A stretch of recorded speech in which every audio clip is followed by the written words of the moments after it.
A peaceful kayak trip ended in death, leaving two people stranded in the ice-cold Alaskan water. But no one has figured out exactly what happened to these two people.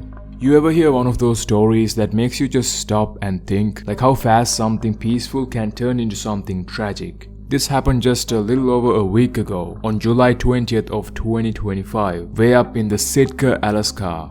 Now Sitka's the kind of place you imagine when you think of untouched nature. Cool, quiet waters and mountains in the distance. It's peaceful, calm and beautiful. But on that Sunday evening, around 5 p.m, something went horrifyingly wrong. There were two people out on the water near a place called Redoubt Bay. One was in a kayak alone, the other one was in a small Boston whaler skiff, also alone.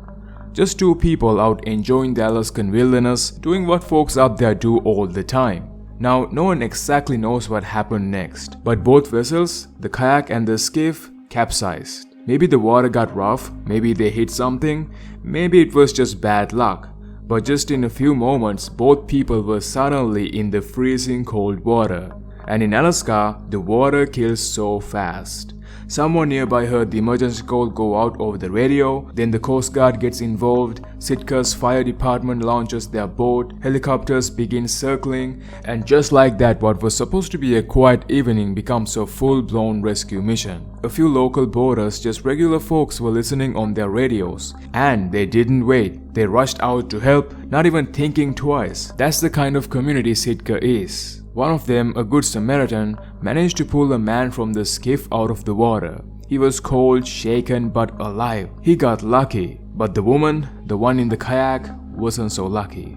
She was found unresponsive in the water. The same local boater got her onto the boat, and a rescue swimmer from the Coast Guard was literally lowered from a helicopter to try to save her. CPR, first aid, everything they could do they did. They brought her back to shore, rushed her to the hospital, but it was too late. She was just 35 years old, gone just like that.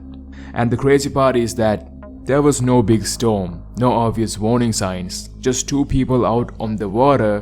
One lived, one didn't, and no one exactly knows how and why. The authorities are still investigating. They have kept her name private, and honestly I think that's fair, because this isn't about some going viral or getting attention kind of moment. This is a real story, a real life, a real loss.